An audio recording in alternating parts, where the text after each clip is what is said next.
La Commission des affaires économiques auditionne aujourd'hui les représentants de Shein et du BHV afin d'examiner les enjeux économiques, commerciaux et fiscaux liés à leurs activités.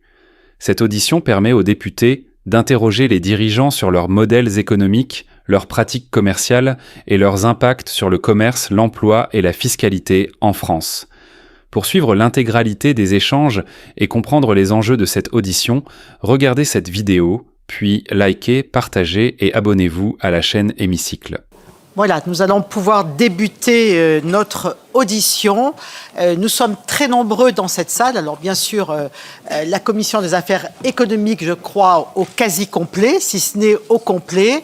Nous accueillons également avec plaisir notre collègue Sylvie Valentin-Nahir, qui a donc siège au sein de la Commission de l'aménagement du territoire et du développement durable, mais surtout parce que Sylvie a été rapporteure sur le projet de loi Fast Fashion. Et donc, bien évidemment, elle était la bienvenue dans notre enceinte et elle sera aussi à même de poser des questions aux deux participants à notre audition. Donc, comme nous sommes nombreux, comme les journalistes sont également présents dans cette salle, c'est la raison pour laquelle nous sommes déportés de la salle de la Commission des affaires économiques à la salle Clémenceau. Je vous demanderai, autant que possible, de ne pas être trop bavard et de ne pas être trop bavard entre vous. Voilà, parce que je sais qu'il y a toujours des petites conversations en aparté. Donc, si on peut éviter qu'il y ait un bruit de fond, ça sera mieux pour tout le monde. Donc, mes chers collègues, nous accueillons aujourd'hui pour une audition visant à évoquer la récente alliance du BHV avec la marque Shein, Monsieur Frédéric Merlin, président et cofondateur de la Société des grands magasins, propriétaire du BHV, et Monsieur Quentin Ruffat, directeur des relations extérieures et porte-parole de Shein en France. Après l'audition des acteurs de la filière textile française, qui a eu lieu dans notre commission le 10 décembre dernier, l'audition de ce matin prend place dans le cadre de travaux de notre commission sur la thématique de la décommercialisation, c'est-à-dire la transformation structurelle du commerce induite par l'apparition des grandes plateformes en ligne et ses impacts en chaîne, fermeture de commerce, vacances croissantes des locaux, accélération de la désindustrialisation, perte d'emplois et de revenus fiscaux, pour ne citer que les plus importants. Monsieur Frédéric Merlin, vous avez fondé en 2018 la Société des grands magasins, SGM, avec l'ambition affichée de redonner vie aux centres commerciaux urbains pour lutter contre la désertification des cœurs de ville. En 2024, le chiffre d'affaires de votre société s'est élevé à 430 millions d'euros et elle possède aujourd'hui un total de 20 grands magasins et centres commerciaux, dont le fonds de commerce du BHV Marais depuis 2023. Le BHV, malgré la puissance historique et symbolique de sa marque, a lui aussi souffert du commerce en ligne au cours des dernières années. Aussi, serons-nous intéressés par votre analyse des enjeux et des évolutions souhaitables du modèle des grands magasins et du commerce physique et de centre-ville, tant à Paris, mais aussi en province. Comment le réinventer pour faire face à l'essor des grandes plateformes? Nous sommes également désireux de bien comprendre les raisons qui ont conduit le BHV à accueillir la première boutique physique mondiale du géant du textile chinois Shein le 5 novembre dernier, une association qui a pu surprendre compte tenu du positionnement haut de gamme qui était jusque-là devenu celui du BHV. 2 mois après l'ouverture de la première boutique, êtes-vous en capacité de nous fournir un premier bilan de cette alliance? Quelles sont les raisons qui vous ont conduit à repousser l'ouverture de 5 autres boutiques Shein dans d'autres grands magasins en France? Et comment voyez-vous l'avenir de votre collaboration? Beaucoup a été écrit sur le sujet. Il sera précieux pour nous d'avoir vos réponses et votre vision. Monsieur Ruffat, Shein est une entreprise souvent qualifiée d'ultra fast fashion, qui est devenue l'un des sites les plus consultés au monde et dont le succès s'est accéléré depuis le lancement de son application en 2021. Son modèle économique repose sur une production massive et rapide de vêtements à bas coût et un renouvellement constant de ses collections. Avec ses près de 470 000 modèles, cette marque soulève de fortes inquiétudes en matière d'hyperconsommation, de qualité des produits et d'impact environnemental. Shein est également accusée de faire subir des conditions de travail très difficiles à ses ouvriers, de plagier ses concurrents et d'avoir recours à des pratiques commerciales trompeuses. Vos concurrents dénoncent des pratiques déloyales. Que répondez-vous à ces différentes critiques? Par ailleurs, Shein paraît éprouver de réelles difficultés à se conformer aux réglementations françaises et européennes. Les demandes répétées d'informations de la Commission européenne relatives au respect du Digital Services Act, les sanctions prononcées ces derniers mois par la DGCCRF et la CNIL, le recours à des milliers de bots pour défendre Shein sur les réseaux sociaux et s'opposer aux initiatives législatives françaises, ainsi que plusieurs scandales liés à la vente de produits illicites ou dangereuses sur sa place de marché, interrogent quant à la volonté de l'entreprise à coopérer efficacement avec les autorités publiques. L'essor de Shein suscite également de profondes inquiétudes quant à ses effets sur l'industrie textile française et sur les commerces d'habillement, en particulier en centre-ville. Il apparaît avec le développement d'autres acteurs comme l'une des causes du phénomène de décommercialisation dont je parlais au début de mon propos. La complète désintermédiation du commerce est-elle d'ailleurs au cœur de la stratégie mondiale de Shein? Dans cette perspective, quels sont pour Shein les objectifs de l'Alliance avec le BHV à Paris, puis en province? Voici, messieurs, plusieurs des sujets que notre commission souhaite aborder avec vous, qui ne vous ont pas, je pense, surpris. Avant de vous céder la parole, il me revient de rappeler que cette audition a pour objectif de permettre aux personnes entendues de nous apporter toutes les informations utiles dans le cadre de notre mission parlementaire, dans le respect du principe de la séparation avec l'autorité judiciaire, la Commission ne s'immisçant pas dans des poursuites judiciaires en cours et ne tenant pas lieu de tribunal. Je rappelle enfin que cette audition est ouverte à la presse, très nombreuse, qu'elle fait l'objet d'une captation vidéo et qu'elle est diffusée en direct sur le site du Sénat. Sans plus tarder, je vous laisse la parole et nous commençons par Monsieur Frédéric Merlin. Merci beaucoup, Madame la Présidente. Mesdames et Messieurs les sénateurs, je vous remercie de me donner aujourd'hui l'occasion de m'exprimer devant votre commission. C'est un honneur, mais c'est aussi une responsabilité, car les sujets dont nous parlons sont sérieux, complexes, et je crois qu'ils méritent mieux que des raccourcis ou des postures. Je viens devant vous pour défendre je ne viens pas devant vous justement pour défendre un partenariat en particulier, mais pour partager une expérience de terrain. Celle d'un commerçant présent dans une vingtaine de villes en France, comme vous le disiez, Madame la Présidente, à Paris, en région. Et je suis convaincu que cette audition sera l'occasion de prendre de la hauteur sur les véritables enjeux du commerce de centre-ville, au-delà du seul sujet Shein. Je suis provincial. Mon rapport au commerce est d'abord une histoire personnelle. J'ai grandi à Lyon, dans une famille d'entrepreneurs. Et le commerce, pour moi, n'a jamais été un concept abstrait ni un débat idéologique.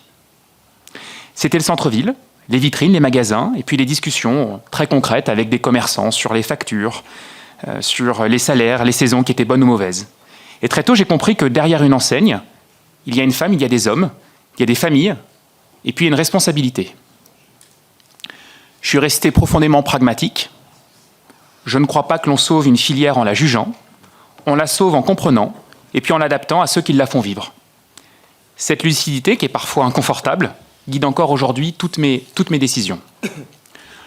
Le groupe que je dirige, la Société des grands magasins, exploite des grands magasins et des centres commerciaux dans des métropoles comme dans des villes moyennes. Nous sommes présents dans des centres-villes historiques, dans des quartiers fragilisés, dans des territoires où le commerce est parfois l'un des derniers lieux de vie et de lien social. Cela nous place très concrètement au cœur du débat sur l'avenir des centres-villes, et pas dans une approche théorique, mais dans la réalité quotidienne des flux, des usages et puis de l'emploi local. Le commerce change, les modes de consommation changent, les arbitrages des clients changent. Une chose ne change pas, et vous verrez, je suis assez constant, je le dirai tout au long de cette audition, je crois que le client reste roi. Le client décide. Et notre responsabilité en tant que commerçant, c'est de nous adapter à ces évolutions, dans le strict respect de la loi. Et je vais être très clair devant vous tous, nous respectons la loi, nous ne la contournons pas, et nous n'avons jamais cherché à le faire. Je fais ici notamment référence à mon partenariat avec Shein. Tous les sites que nous avons repris, une vingtaine, étaient déficitaires, tous. Des entreprises ou des centres commerciaux que beaucoup considéraient comme condamnés, qui avaient été abandonnés. On a fait le choix de les racheter, d'y investir et de les transformer. Cela suppose des décisions difficiles, parfois clivantes. Alors oui, je suis clivant. Le BHV qui meurt lentement, sans se transformer, ça ne passionne personne. Le BHV qui opère un virage radical, sur plusieurs années, ça suscite des réactions. C'est aussi la preuve que cette marque intéresse, qu'elle est appréciée du grand public. La réalité, c'est que je me bats chaque jour pour amener du flux, pour préserver les emplois et pour éviter que des piliers du commerce de nos centres-villes ne s'éteignent. Cette position m'a valu d'être mise à l'écart par certaines fédérations ou associations, parfois brutalement, et ces mêmes acteurs reviennent aujourd'hui vers nous pour échanger et travailler ensemble. Je m'en réjouis. Je m'en réjouis parce que le sujet est beaucoup trop complexe pour rester enfermé dans des postures. On ne peut pas parler de commerce sans parler de clients et puis de réalité économique. Je viens donc partager une expérience et pas une vérité absolue. Lorsque nous avons repris le BHV, c'était une entreprise déficitaire depuis au moins 20 ans. Des difficultés de paiement auprès de certains fournisseurs ont existé, je ne les nie pas. Elles sont la conséquence d'une phase de transition lourde menée en parallèle d'un projet de transformation majeur. Beaucoup de situations ont été réglées, tout n'est pas parfait, mais on avance avec agilité. Parallèlement, et maintenant que nous sommes devenus autonomes, nous avons mis en place depuis quelques semaines un système de paiement quotidien de nos fournisseurs. C'est un dispositif assez unique, et j'aimerais pouvoir vous en parler un peu plus tard, dans l'univers des grands magasins. Son objectif est simple, réduire les délais de paiement, sécuriser les PME et rétablir la confiance. Ça permet, de façon assez unique, de permettre à de jeunes marques d'être démontrées physiquement au cœur d'un grand magasin. Un partenariat immobilier avait été engagé avec la Caisse des dépôts. Sous l'effet des pressions politiques et médiatiques, notamment autour du débat à Shein, la Caisse des dépôts a dû se retirer. Elle a fait le choix de se retirer. C'est un fait. Et depuis, nous travaillons avec un autre acteur pour écrire la suite du projet immobilier qui reste, j'en suis convaincu, la clé de la solidité économique durable du BHV. Concernant Shein, je souhaitais être très clair, il s'agit d'une expérimentation. Ni plus, ni moins. Shein, ce n'est pas une cause, c'est une conséquence des arbitrages économiques des Français. Des millions de consommateurs achètent déjà sur ces plateformes. La vraie question est donc opérationnelle. Préférons-nous que ces flux existent hors de nos villes, hors de nos règles, ou à l'intérieur, dans un cadre français fiscalisé, observable, dans des magasins physiques? Au BHV, il ne s'agit pas de promouvoir un modèle, mais d'observer, mesurer et apprendre. Plus de 2 mois après, nous sommes en capacité de dresser un premier bilan, sereinement, et qui fonde, vous le verrez, notre décision d'ouvrir très prochainement nos magasins en province. Il n'appartient pas à un chef d'entreprise de légiférer. Mon rôle est de faire vivre des entreprises qui emploient des milliers de collaborateurs dans le respect de la loi. Le débat médiatique ces derniers mois a, je le crois, été parfois excessif, alors même que nos magasins continuaient d'accueillir des milliers de consommateurs chaque jour. Il a aussi relevé combien certaines institutions pouvaient être éloignées des réalités de consommation et des difficultés concrètes des commerçants, notamment en région.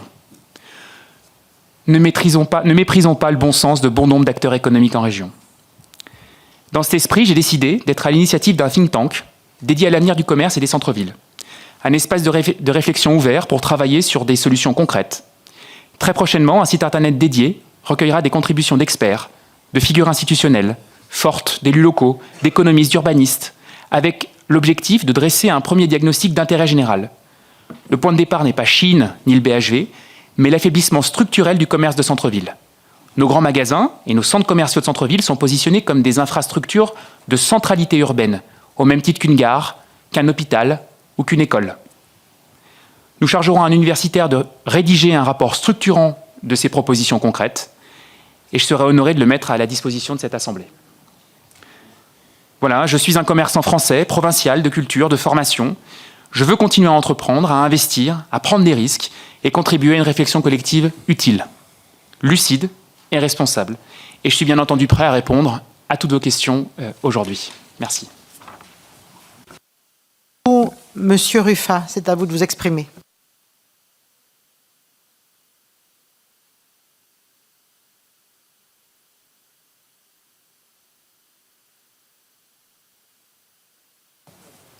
Attendez, on va essayer. Voilà, peut-être ici. Madame la Présidente, Mesdames et Messieurs les sénateurs, je vous remercie de me donner la parole aujourd'hui.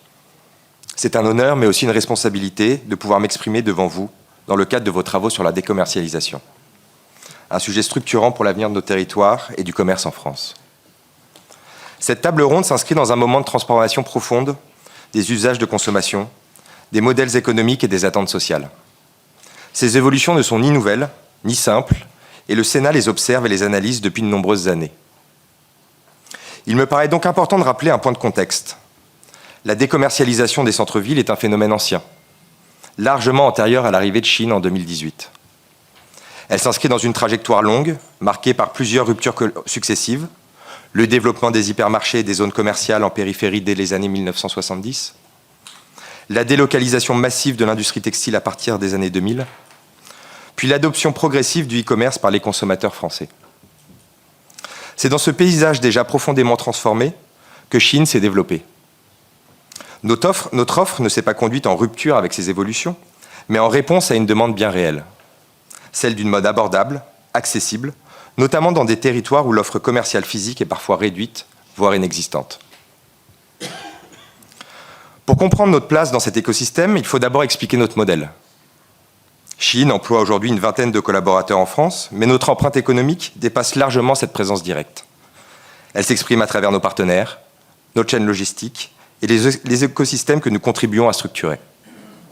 Notre modèle repose sur un principe simple mais exigeant. Produire uniquement ce qui est demandé.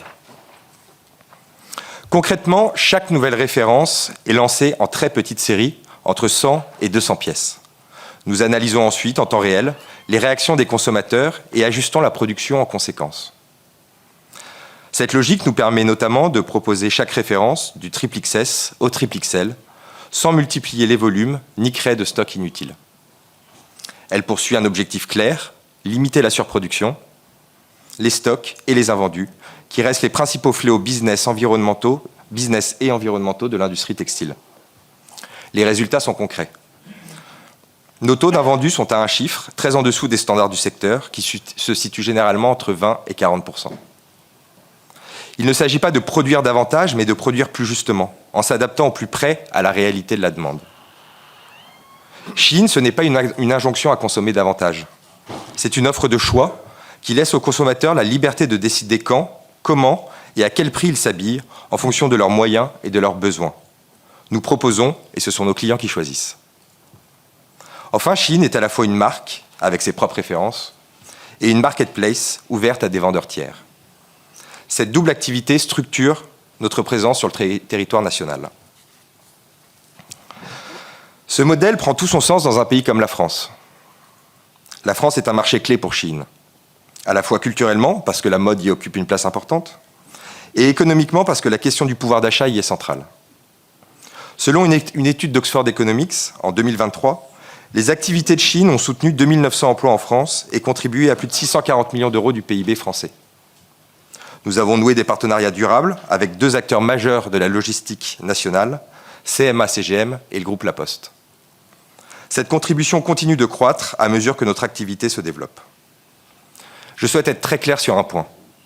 Shein respecte toutes les lois, réglementations et obligations fiscales applicables dans tous les marchés où nous opérons.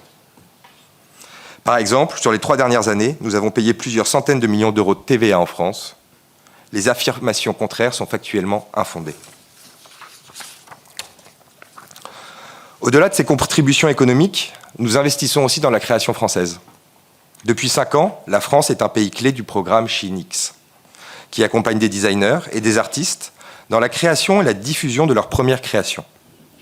Ce programme représente 100 millions d'euros d'investissement à l'échelle mondiale. Plus de 5300 créateurs ont été soutenus, dont plus d'une centaine en France depuis 2021. La France a également été l'un des premiers pays à accueillir Chine Accelerator, destiné à accompagner des marques établies comme des créateurs émergents, en accélérant leur croissance digitale avec un accompagnement dédié, et international en les distribuant dans les 160 pays dans lesquels nous opérons. En septembre 2025, Pimki est la première marque française à rejoindre ce programme, tout en conservant pleinement son identité française, son réseau de magasins et sa propriété intellectuelle. Avec un objectif de plus de 30% de chiffre d'affaires en ligne d'ici 3 ans, tout en poursuivant son développement physique. Quant à elle, Mathilde Lhomme est la première créatrice française indépendante à rejoindre cet accélérateur. C'est ce qui lui a permis de lancer sa toute première marque, Overblush, en moins de 5 mois. Ces exemples illustrent une conviction forte. Une complémentarité est possible entre un acteur du e-commerce comme Shein et les marques ou créateurs français. À cette échelle, peu d'acteurs ont structuré des dispositifs comparables. Mais au-delà des modèles économiques et des investissements, il faut revenir à l'essentiel. Celles et ceux qui utilisent notre plateforme au quotidien et qui se font trop souvent culpabiliser. Entre le 1er janvier et le 30 juin 2025, Shein a enregistré plus de 25 millions d'utilisateurs actifs en France. Ils sont majoritairement âgés de 18 à 35 ans et près de 95% vivant dehors de Paris, Lyon et Marseille. Notre marque est particulièrement présente et appréciée dans des départements que vous connaissez bien, mesdames et messieurs les sénateurs, notamment dans l'Ain, la Somme, l'Oise, le Doubs, les Hautes-Pyrénées, le Var, le Gard ou encore l'Hérault. Cette diversité des profils se traduit aussi par une attente très forte en matière d'inclusivité. Proposer des vêtements du XXL au XXL, ce n'est pas un argument marketing. C'est répondre à la réalité des corps et des morphologies de nos clients. Pour beaucoup de nos consommateurs, notamment en région, accéder à une offre de mode inclusive reste difficile. Nous répondons à cette attente concrète. Contrairement à certaines idées reçues, abordable ne signifie pas de mauvaise qualité. Une étude de circularité que nous mettrons à votre disposition montre que nos vêtements sont portés en moyenne une trentaine de fois, soit à un niveau comparable à celui du marché. Il faut aussi regarder lucidement la réalité du pouvoir d'achat. Selon une étude IFOP, 6 Français sur 10 disposent de moins de 200 € par an pour l'achat de vêtements neufs. Beaucoup n'ont ni les moyens de surconsommer, ni ceux de jeter. Shein s'inscrit dans cette réalité sociale. Nos clients, nous ne les considérons pas comme des profils abstraits. Nous allons à leur rencontre, physiquement, dans les territoires. Depuis 2020, nous déployons en France des boutiques éphémères en région, avec un objectif simple, créer du lien et générer du flux en centre-ville. À Dijon, dans votre territoire, Madame la sénatrice Loisier, notre boutique éphémère, installée en juin 2025, a accueilli 26 000 visiteurs en 10 jours, avec un taux de satisfaction de 86,7%, une clientèle majoritairement jeune, une forte demande pour la mode inclusive, notamment les grandes tailles, et un impact très concret sur le commerce local. Près de 30% des visiteurs ont réalisé d'autres achats à proximité. Les commerçants qui nous ont d'abord regardés avec défiance se sont pour certains ensuite félicités d'avoir réalisé leur chiffre du mois en 10 jours, grâce à un flux de visiteurs plus important qu'à l'accoutumée. Cette logique d'ancrage local est essentielle pour nous. Avec le BHV, nous avons voulu expérimenter ce que certains opposent encore trop souvent, le commerce en ligne et le commerce physique, alors qu'une complémentarité réelle peut exister. Ce partenariat avec le groupe SGM vise à démontrer comment la force et la popularité d'une marque digitale comme la nôtre peuvent contribuer à stimuler la fréquentation et l'attractivité des commerces physiques plutôt que de s'y substituer. Il reflète une conviction forte. L'avenir du commerce en France ne reposera pas sur un choix à somme nulle entre numérique et présence locale, mais une meilleure intégration des deux. Il faut savoir être multicanal. Cette expérimentation dont nous vous partagerons la réalité du bilan avec Frédéric Merlin nous permet d'explorer de nouvelles formes d'hybridation entre notre modèle de production à la demande, leader du secteur, et le commerce hors ligne. Elle conjugue la commodité et la valeur attendue par nos clients, l'expérience physique et humaine du magasin, l'ambition du groupe SGM de faire des centres commerciaux de véritables lieux de vie, et la capacité de Shein d'anticiper finement la demande locale grâce au numérique. Les grands magasins traversent, comme l'ensemble du commerce urbain, des mutations profondes, renouvellement des publics, hybridation des usages, recherche d'expérience autant que de flux. Notre objectif partagé avec Frédéric Merlin est clair, attirer une clientèle plus jeune, plus connectée, plus internationale. Les premiers résultats à Paris sont encourageants. Environ 30% des clients Shein ont réalisé des achats auprès d'autres marques présentes au BHV, générant ainsi un effet d'entraînement positif. Mesdames et messieurs les sénateurs, Shein est une entreprise consciente de ses responsabilités économiques, sociales, environnementales et territoriales. Les attentes, les pratiques et les usages de consommation des Français évoluent plus rapidement que les pratiques du secteur et de l'industrie. Cela impose des transformations profondes du commerce en France. Nous en sommes pleinement conscients. Nous ne prétendons ni détenir les réponses, ni avancer seuls. Nous souhaitons contribuer à la réflexion collective aux côtés des pouvoirs publics, des acteurs économiques, des territoires et bien sûr de nos consommateurs. Avec humilité, avec constance et avec la volonté de progresser. Je suis naturellement à votre disposition pour répondre à vos questions. Je vous remercie. Merci, messieurs, pour ces premières interventions. Et nous allons donc passer à une série de questions. Nous avons l'habitude de prendre des questions 3 par 3 et de vous permettre d'y répondre dans cette série de 3 questions par commissaire. Donc on commence avec Yannick Jadot. Merci Madame la Présidente. Merci messieurs. Vous l'avez dit, il y a beaucoup de jugements sur le BHV aujourd'hui et sur Shein. Le mien est clair. Je pense qu'aujourd'hui, vous êtes une alliance mortifère pour l'industrie textile européenne, pour les enseignes et pour les commerces de proximité. C'est basé sur des faits. Et je pense que le modèle que vous portez, nous le combattons. Abandonner les salariés ici pour les exploiter de l'autre côté de la planète, c'est jamais une bonne idée, en fait. Quelques questions, si vous me permettez.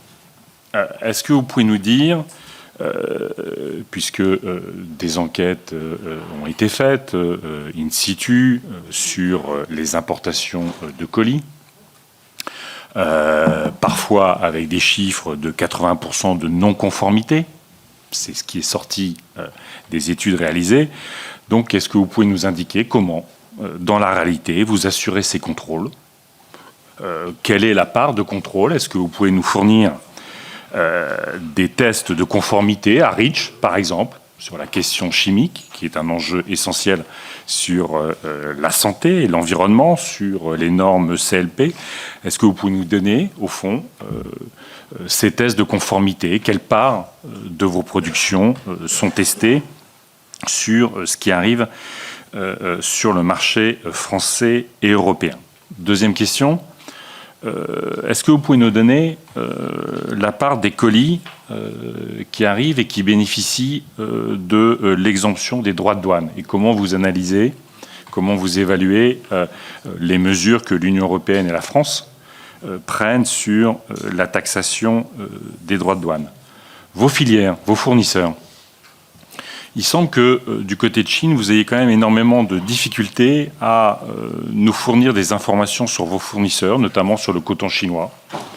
Est-ce que vous avez des ateliers et est-ce que vous fournissez avec du coton qui vient du Xinjiang, notamment où on sait à quel point le travail forcé des Ouïghours et, selon certaines institutions internationales, relève du génocide. Enfin, une question sur vos taux de marge.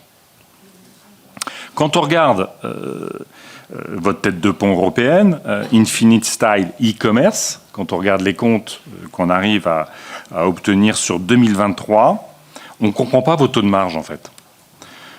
Vous avez un chiffre d'affaires en Europe de 7,7 milliards d'euros en 2023. J'imagine que depuis, il a encore explosé. Et pourtant, vous avez un chiffre d'affaires de 7,7 milliards et pourtant, vous avez un taux de marge de 314 millions.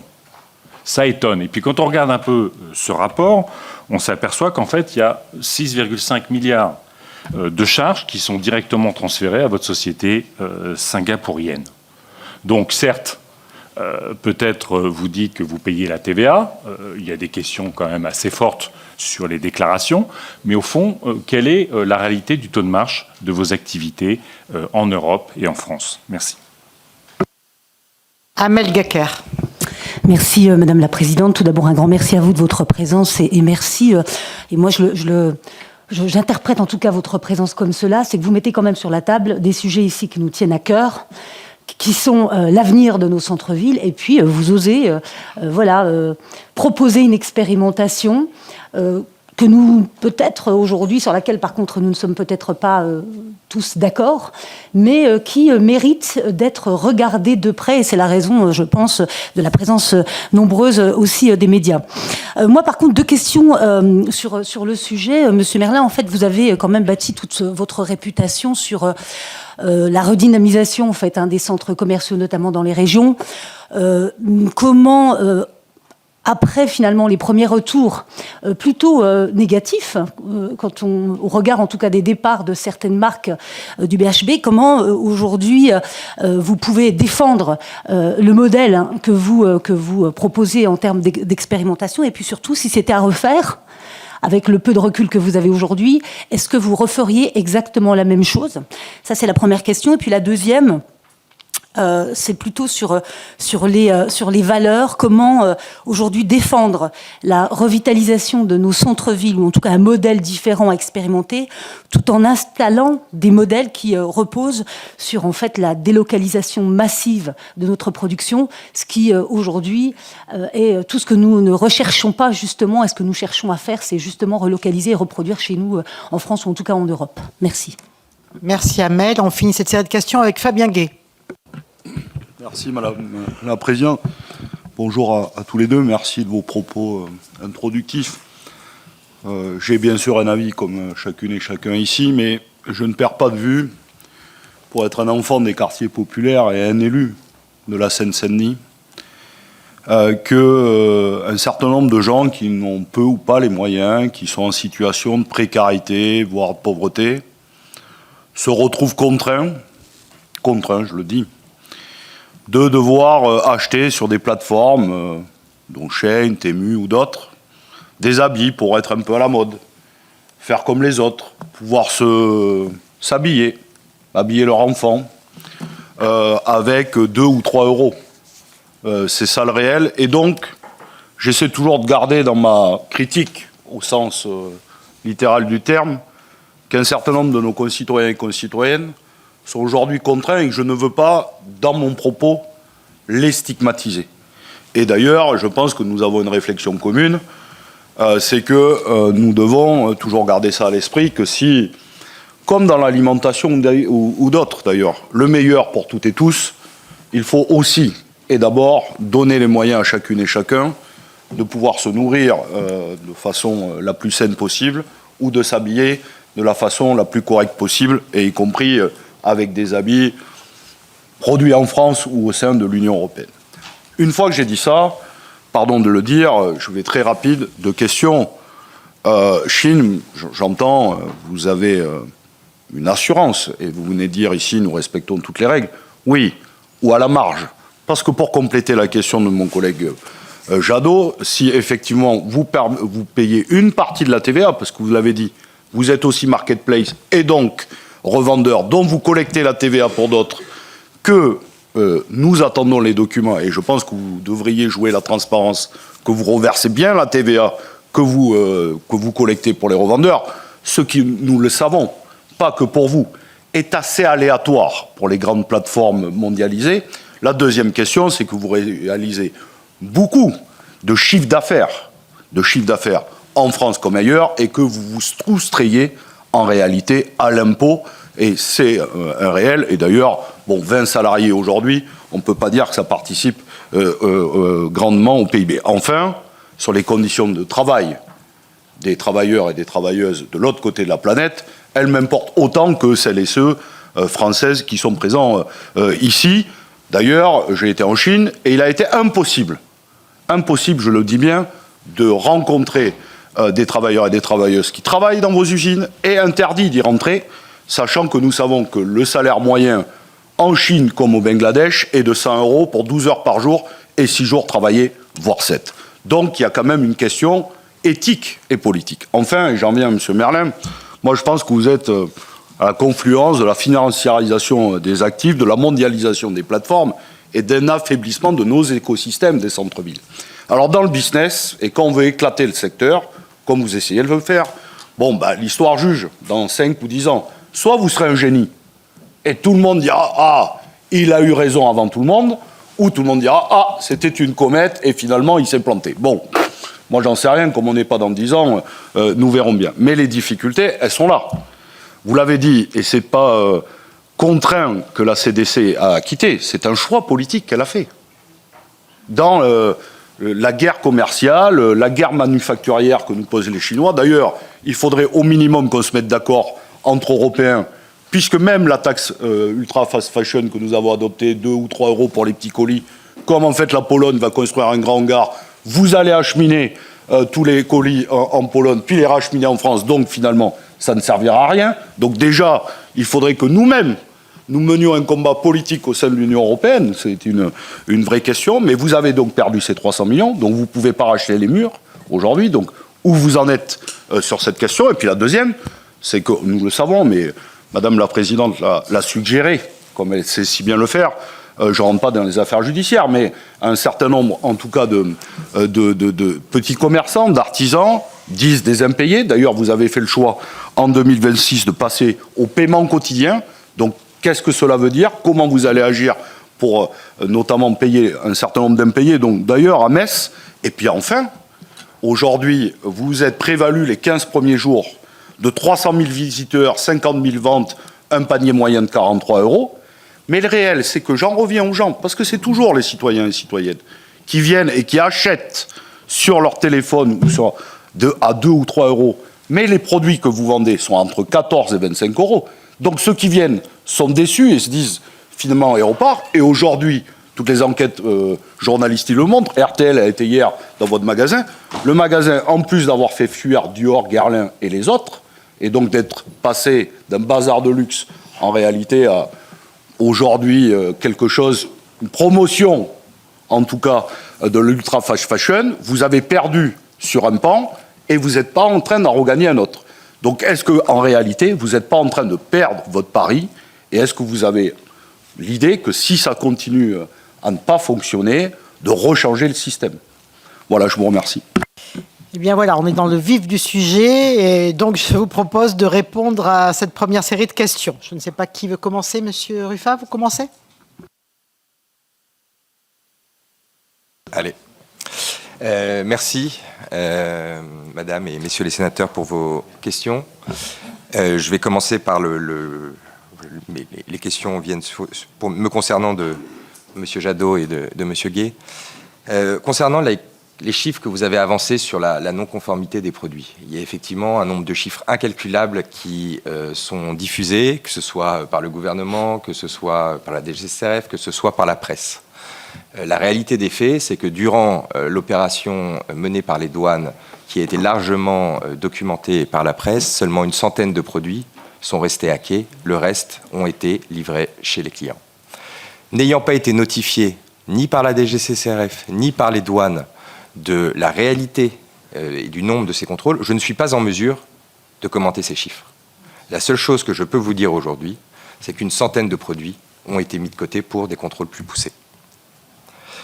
Sur la réalité des contrôles, des contrôles internes à Chine, je rappelle qu'en tant que très grande plateforme en ligne, donc VLOP, nos obligations concernent l'évaluation et l'atténuation des risques. Ça a été rappelé hier par Madame Sarah Lacoche en commission au Parlement, celle qui dirige la DGCCRF. Nous effectuons régulièrement des contrôles aléatoires qui peuvent, le cas échéant, entraîner des sanctions contre les vendeurs tiers.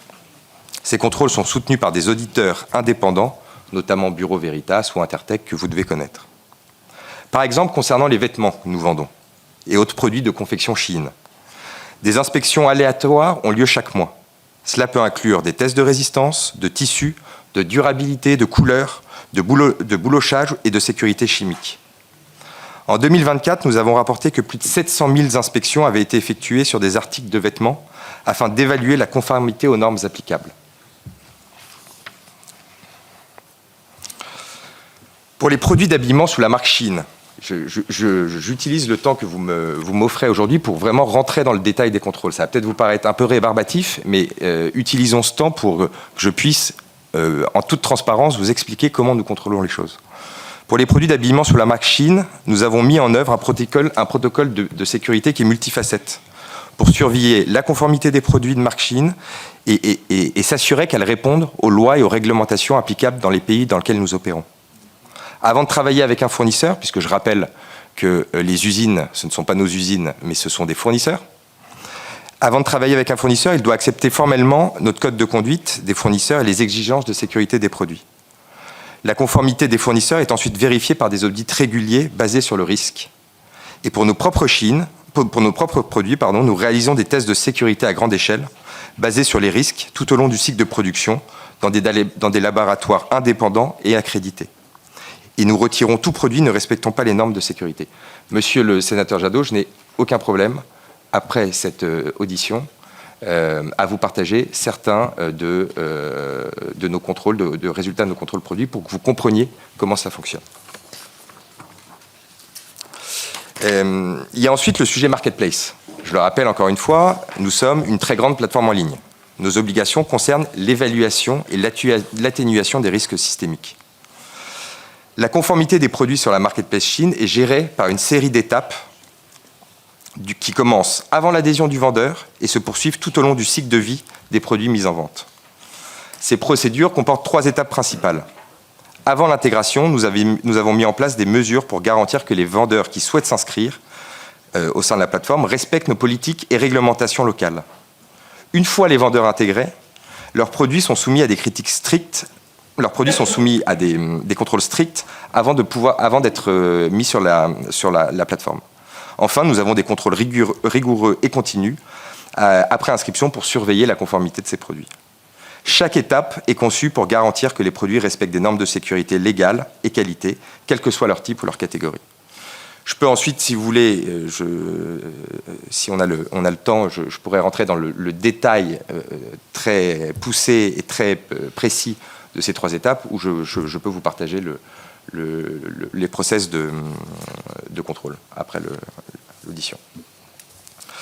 Sur l'exemption des droits de douane, Shein respecte l'ensemble des réglementations en vigueur. Il y a effectivement aujourd'hui une exemption de droits de douane sur les produits en dessous de 150 €. Je ne suis pas en mesure de commenter ce que le gouvernement et vous, mesdames et messieurs les sénateurs ou les députés, faites au sujet de cette taxe. Encore une fois, notre mission, c'est de proposer des produits abordables à nos clients, tout en respectant les règles et les réglementations en vigueur dans les pays dans lesquels nous opérons. Sur nos fournisseurs, nous avons 10 000 fournisseurs en Chine. 95% de ces fournisseurs en 2024 ont été audités par des cabinets d'audit indépendants, dont Bureau Veritas, que vous connaissez.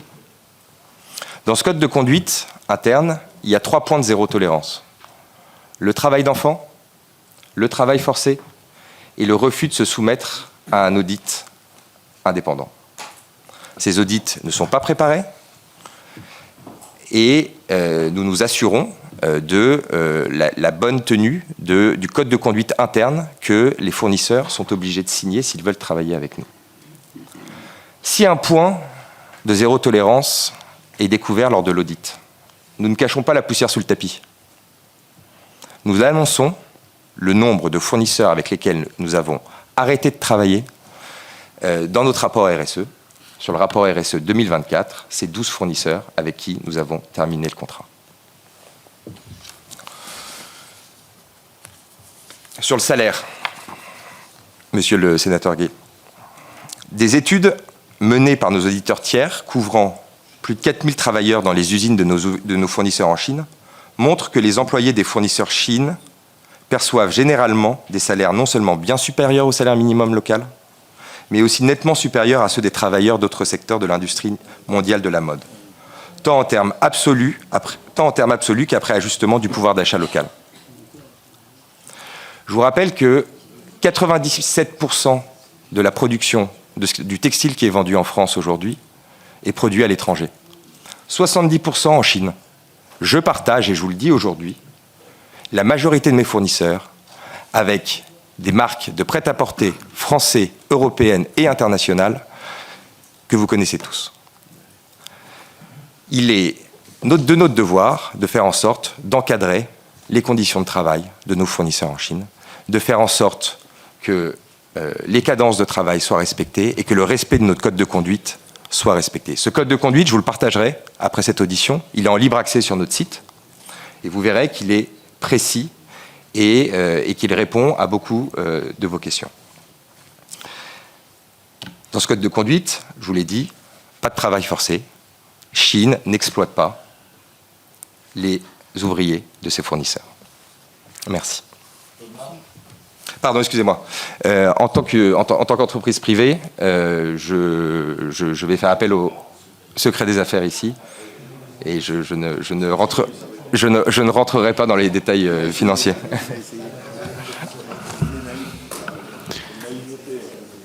Ah, moi, je peux vous parler de mes taux de marge. Non, d'abord, avec distance, ce que je voudrais dire, c'est que je trouve que...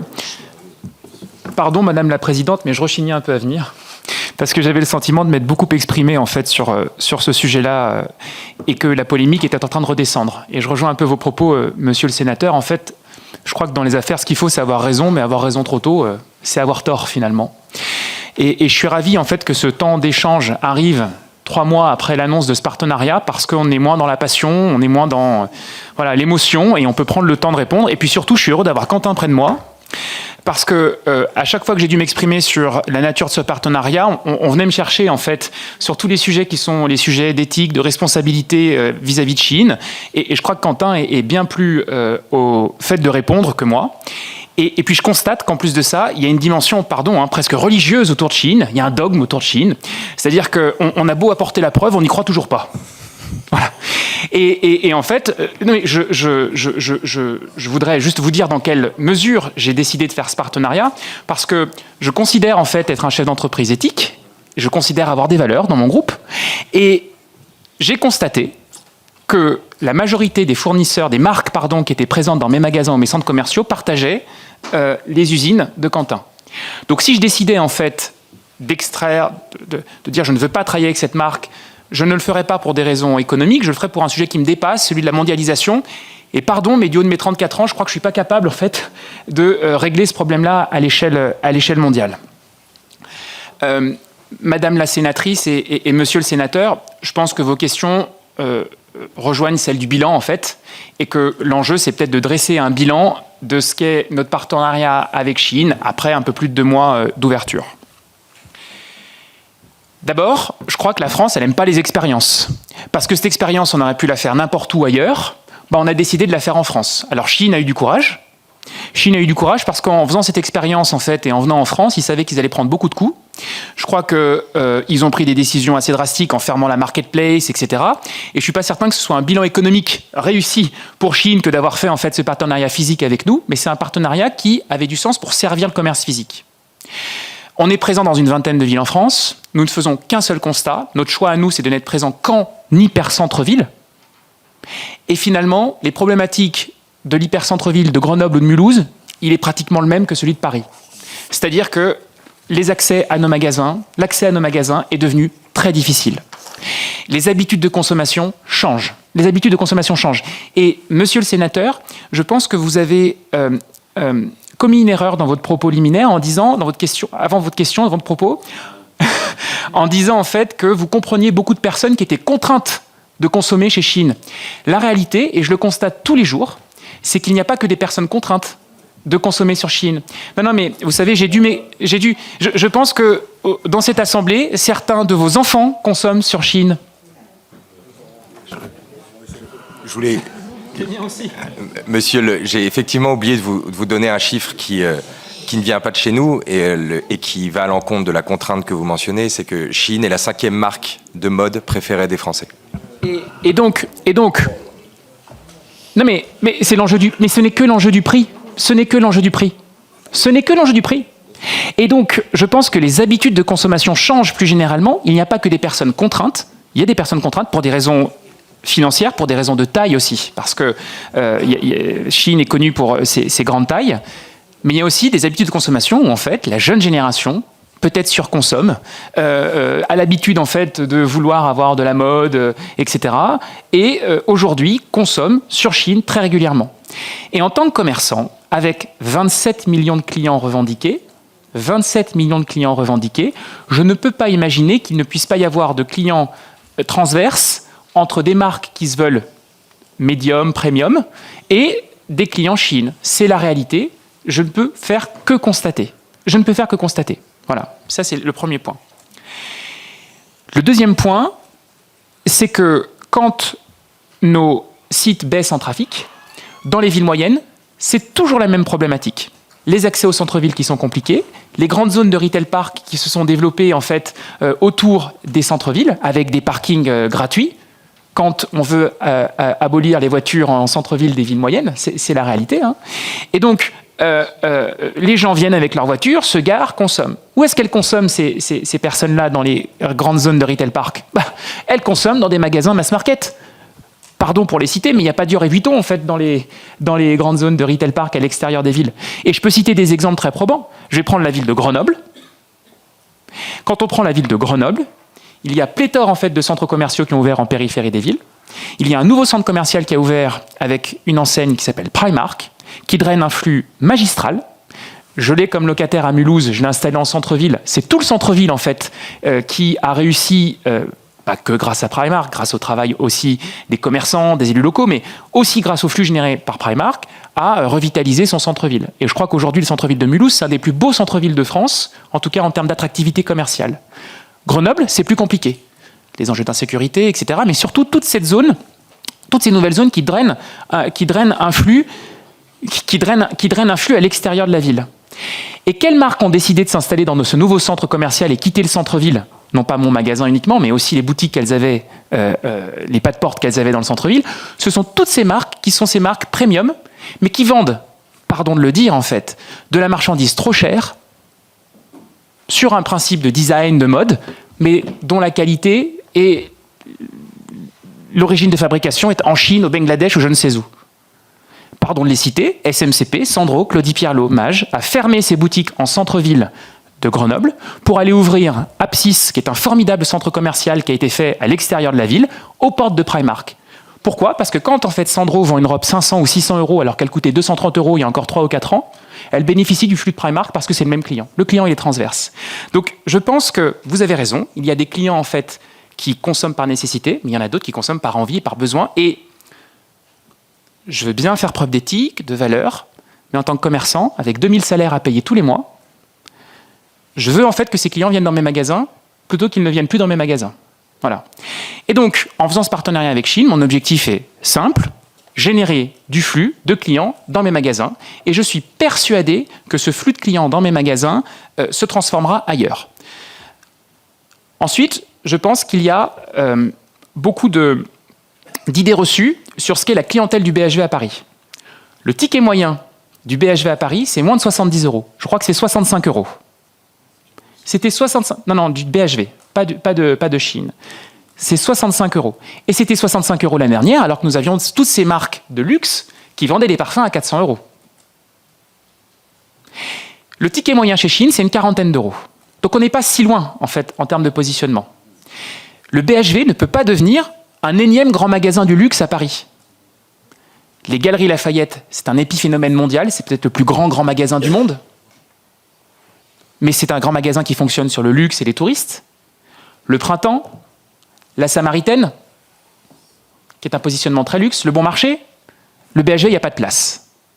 Et puis, le BHV, dans son ADN, ça a toujours été le grand magasin des Parisiens. Ça n'a jamais été le grand magasin des touristes. Or, force est de constater que la ville change, tout le quartier du Marais change, et dans le Marais, on a de plus en plus de clients étrangers. Ce n'est pas un client asiatique ou américain qui va venir acheter de la vaisselle et un lit, des clous et des vis. Et donc, je suis bien obligé d'adapter mon offre, en fait, à ma clientèle. J'ai pas le choix. Le BHV, c'est une filiale du groupe Galeries Lafayette. Ils perdaient énormément d'argent. Les Galeries Lafayette ne s'en sont jamais cachées. Et on a décidé ensemble, en fait, de relever le défi et d'essayer de redresser ce navire amiral. Ils perdaient 15 millions d'euros. On a réussi à gagner 10 millions d'euros la première année. Ce ne sera pas le cas cette année. Hein. avec l'annonce en fait du partenariat Chine, pléthore de marques ont quitté le bateau. Pléthore de marques. 100% des marques qui ont quitté le BHV étaient des marques qui n'avaient pas de réalité économique à rester au BHV. 100%. Qu'elles aient profité du média attention sur le BHV lié à l'arrivée de Chine, etc., je l'entends. Mais il y a quand même un caractère très hypocrite autour de ça, parce que ces mêmes marques partagent des usines avec Chine. Et c'est la réalité. C'est la réalité. Voilà. Maintenant que le sujet passionne, à chaque fois qu'on fait un changement, en fait, au BHV, à chaque fois qu'on décide de passer le rayon homme au premier étage, etc., ce qui est la vie d'un grand magasin qui plus est qui se transforme, vous avez 14 articles de presse. Quelque part, ça fait de la pub. Non mais quelque part, ça fait de la pub. Le BHV, pendant un mois, était sur toutes les télévisions, notamment au Japon, etc., etc. Donc, je m'en serais bien passé de cette pub-là quand même. Quoi que nous fassions maintenant, nous sommes sous le feu des projecteurs. Objectivement, je ne me victimise pas. Hein. J'ai fait ce choix-là. J'aurais pu aussi essayer de ne pas faire ce partenariat, etc., etc. J'ai toujours dit aussi que je tirerais le bilan 1 mois, 2 mois, 3 mois, 6 mois, 1 an après, et que réciproquement, si le bilan en fait n'était pas positif, nous arrêterions et nous ferions autre chose. Mais je crois à l'agilité. C'est-à-dire que si en permanence, on reste dans nos carcans à faire ce qu'on a toujours fait, ce qu'on a toujours vu, on va mourir. Mais on va mourir. Le bilan. Contrairement à ce qu'a dit RTL, vous citiez RTL, nous n'avons jamais, depuis l'ouverture de ce pop-up Chine, et je pèse mes mots, je suis conscient de la responsabilité qui est la mienne quand je m'exprime en fait dans une assemblée comme celle-ci, eu moins de 5000 visiteurs à l'étage Chine, au 6e étage. C'est-à-dire que ce sont des visiteurs qui viennent du rez-de-chaussée, ou du -1 au métro, qui montent jusqu'au 6e étage, 5000. Grâce aux cartes de crédit, on sait que le chiffre exact c'est 28 ou 29%, je l'ai oublié, pardon, j'ai moins préparé que toi, Quentin. 28 ou 29% en fait de mes clients sont allés faire un achat ailleurs dans le BHV. Là où je ne peux pas vous mentir, c'est qu'avec tout ce départ de marque, à la meilleure période de l'année, c'est-à-dire au moment des fêtes de fin d'année, le bas blesse, quoi. Enfin, on accuse une vraie baisse de chiffre d'affaires. Pour autant, et vous parliez des difficultés de délai de paiement, je l'assume, on en a réglé une grande partie, il en reste encore. On a mis en place un système qui est assez inédit dans l'univers du grand magasin, parce qu'encore une fois, j'essaie d'être disruptif. Le modèle du grand magasin, c'est quoi? Pour une partie de votre chiffre d'affaires, vous captez le chiffre d'affaires d'un de vos commerçants et vous lui rétrocédez moins votre marge parce que vous avez employé le personnel ou pas. J'ai essayé de m'inspirer de ce qui fonctionnait. J'ai essayé de m'inspirer des marketplaces du net. Qu'est-ce que vend Quentin sur Chine quand il vend un espace dans sa marketplace à un commerçant? Il vend du trafic, un flux de clients magistral. Et le commerçant, lui, n'a qu'à se plugger, venir, vendre, bénéficier du trafic et puis rétrocéder une marge à Quentin. J'ai décidé de faire exactement la même chose dans un grand magasin. Et ça, c'est innovant. Et donc, j'ai mis en place un système qui, tous les jours, vient capter 100% du chiffre d'affaires de mon client, va sur un compte séquestre et rétrocède dès le lendemain, en fait, le chiffre d'affaires au commerçant et ma marge à moi pour avoir occupé l'espace. Ça peut paraître basique, mais imaginez-vous le nombre de petites marques qui, encore une fois, ne sont présentes que sur Internet et qui pourraient être démontrées physiquement dans nos grands magasins. Ne sous-estimez pas, mesdames et messieurs les sénateurs, l'importance vitale en fait des grands magasins dans l'écosystème du commerce physique. Par contre, il faut, je le reconnais, imaginer ce que sera le grand magasin demain, parce que le modèle des grands magasins, qui est un grand magasin du luxe, etc., il fonctionne pour certains, mais on ne pourra pas le déployer de partout. Et surtout, quand dans mon magasin de Dijon, quand dans mon magasin de Reims, je veux donner une image très premium, très haut de gamme, je ne corresponds plus à ma clientèle. Parce que c'est pas vrai, je n'ai pas ces grandes marques-là, je ne les vends pas, je ne les ai jamais vendues. Et donc c'est là où je suis fier de pouvoir incarner cette nouvelle marque BHV, qui sera une marque demain beaucoup plus populaire. Ce changement, alors, ça va encore faire les choux gras de la presse, hein. Ce changement va mettre beaucoup de temps, c'est au moins 2 ou 3 ans de transformation. 2 ou 3 ans de transformation, mais tous les jours nous captons de nouvelles marques. On en a une trentaine qui aujourd'hui fonctionnent avec ce système de paiement quotidien. Le mois prochain, on en aura une centaine. Et donc, on transforme. Sur la réalité des chiffres, RTL disait 2 000 € de chiffre d'affaires au BHV. La réalité, c'est que c'est expérimental. Et donc, en 2 mois, pour une première mondiale, on ne peut pas tout bien faire. On ne peut pas tout bien faire, c'est impossible. En fait, on a eu tellement d'attention médiatique qu'il aurait fallu, le jour J, avoir la meilleure marchandise, le meilleur positionnement prix, le nombre de clients, savoir le vendre, la bonne collection. Ce n'est pas possible. C'est impossible. Ce qui est formidable, et je le redis, c'est que Shein, cette marque, attire un nombre de clients phénoménal. 5 000 clients au minimum, jusqu'à 12 000 clients les samedis. Et ça ne désemplit pas. Ce qui compte, quand on est commerçant, c'est du flux, mais c'est de transformer ce flux-là derrière. Avec les premières collections, au tout départ, on transformait, je crois, 1 client sur 10, ce qui est faible, parce que nous n'avions pas les bonnes collections. Pourquoi ? Parce qu'on s'était inspiré, en fait, de ce que Shein vendait dans ce quartier-là. On l'a mis en vente dans nos rayons. Et la différence entre le e-commerce et le commerce physique, c'est que quand la cliente, qui a entre 18 et 35 ans, etc., celle que Quentin vous a décrit, vient pour trouver ce qu'elle cherche, elle vient accompagnée de son père, son petit copain, elle vient avec ses enfants. Et donc, il a fallu, en fait, adapter la collection. Ça prend du temps parce que Shein fabrique à la demande.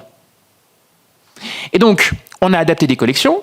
Quand nous avons mis en rayon les nouvelles collections, je crois que c'était début, mi-décembre, on a transformé 6 fois plus que les premières collections.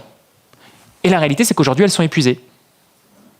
Et donc, quand on nous dit vous procrastinez sur l'ouverture de vos magasins de province, etc., etc. Je ne suis pas contre-entend, ce que je... Quand on nous dit vous procrastinez sur l'ouverture de vos magasins de province, la réalité, c'est qu'on vous ouvrait dans les meilleures conditions, avec les bonnes collections, et pour transformer justement nos clients. Par contre, ce qui est assez surprenant, c'est que la machine s'est retournée. C'est-à-dire qu'en province, à Grenoble, je peux citer des villes, à Reims, on a des associations de commerçants qui, elles, maintenant, nous demandent l'ouverture de Shein. Mais non, c'est la réalité. On nous demande aujourd'hui d'ouvrir Shein dans ces magasins-là. Et nous serons en mesure de le faire très prochainement, puisque nous avons su, avec les équipes de Shein, mettre en place justement une nouvelle façon, une nouvelle méthode pour que nous ayons les meilleures collections, un meilleur positionnement prix, etc., etc. Est-ce que j'ai répondu à l'ensemble de vos questions ? Non, je vous en prie. Il y avait juste, je voulais vous entendre sur votre vision sur l'impact en fait de cette stratégie, de cette expérimentation, sur la nécessité de produire à nouveau en France et en Europe. C'est-à-dire que j'entends moi l'idée à court terme de faire du chiffre, de payer des salaires, ça on me rejoint. Mais clairement, quelle vision derrière, ce qu'on porte comme modèle. Mais donc, Madame la sénatrice, j'entends. Je vais pas vous refaire mon histoire. Je suis français. J'ai démarré avec un prêt étudiant. Je crois comme jamais à la filière française. Il faut soutenir la filière française. La seule chose, c'est que dans mon magasin BHV, ce qu'on oublie de dire, c'est qu'il y a un nombre de produits qui sont fabriqués en France qui sont juste énormes. On vend des cocottes Le Creuset, enfin tout. Quand j'ai 28% de ce flux nouveau qui vient, c'est potentiellement 28% de clients en plus. Si j'ai 10 000 clients par jour, c'est 3 000 clients qui vont acheter ailleurs dans le BHV et potentiellement des produits français. Mais la réalité, c'est que, comme je le disais, Shein, c'est la bête à abattre. Parce que Shein, c'est ceux qui... non, mais réellement, c'est ça. Mais ce sont les mêmes usines. C'est un sujet qui réellement dépasse l'enjeu de mon commerce. Puisque aujourd'hui, on a mis cette lumière sur mon partenariat avec Shein, mais je vous assure, Madame la sénatrice, que les marques qui sont toujours là ou qui, pour certaines, sont parties, fabriquent dans les mêmes usines que Shein. Donc ma réponse à votre question, c'est de dire, d'abord, moi, en tant que chef d'entreprise, je ne peux pas revoir ce qu'est la mondialisation, ce n'est pas mon travail de légiférer, je l'ai dit dans mon propos liminaire, mais mon travail, c'est de dire que dans un magasin, on doit aussi avoir, en fait, des produits qui sont des produits made in France, et je le revendique, et je suis fier, en fait, de vendre des produits made in France au sein du BHV et dans mes autres magasins de province, et que le pari que je fais, c'est que ces milliers de nouveaux clients, eh bien, a priori, pratiquement 1 sur 3 achètera ailleurs dans le magasin et potentiellement consommera français. Je ne pense pas que ce soit en opposant les gens qu'on réussira à gagner. Je pense qu'au contraire, c'est en offrant le choix, en disant, voilà, tu peux acheter un pull Shein, mais tu peux aussi acheter une chemise made in France de l'autre côté de corner. Et c'est ça la force d'un grand magasin et d'un lieu de commerce. Merci beaucoup. On continue avec les questions et avec Marc Séné. Marc. Merci Madame la Présidente, messieurs. En novembre 2025, des poupées sexuelles à connotation pédopornographique ont été signalées comme étant disponibles sur la marketplace de Chine en France, ce qui a conduit, et on le sait tous ici, à une enquête judiciaire. Vous avez déclaré que Shein collaborerait à 100% avec la justice. Pourriez-vous décrire en détail les procédures de modération, de filtrage, de vérification d'âge et d'alerte en place sur votre plateforme? Et depuis quand ces procédures existent-elles? Qui les met en œuvre? Avez-vous recours à des prestataires externes pour vérifier tout cela? Et pouvez-vous produire un rapport d'audit interne ou externe attestant de leur efficacité? Merci. Présidente. Monsieur Ruffard, vous avez fait un plaidoyer vivant pour défendre Shein. Bon, à titre personnel, il ne m'a pas vraiment convaincu, mais il faut reconnaître que votre modèle fonctionne, même s'il cannibalise les enseignes françaises et l'industrie textile. Moi, je voudrais... la France et l'Europe essayent de réagir avec difficulté pour contrer votre développement. Je voudrais savoir, pour vous, quels sont les principaux points d'alerte. Est-ce que ce sont les droits de douane qui risquent d'être mis en place et augmentés? Est-ce que c'est votre réputation, parfois un peu sulfureuse, qui pourrait vous entraver? D'autres plateformes, type Joybuy, qui se positionnent sur des produits plus premium? Ou bien est-ce que vous pensez que vous allez poursuivre votre développement et étendre ce modèle à tous les produits de consommation? Et donc, Antoinette Gull, pour terminer cette série de questions. Antoinette. Madame la Présidente, merci. Messieurs les directeurs, nous savons de manière certaine et documentée que la Chine organise la privation de liberté, le travail forcé et le génocide des Ouïghours. Êtes-vous en mesure, l'un et l'autre, de nous prouver qu'aucun produit vendu sur votre plateforme ou maintenant au BHV n'est fabriqué par des esclaves ouïghours, ce qui, au-delà de la négation des droits humains fondamentaux, est aussi une abjecte concurrence déloyale?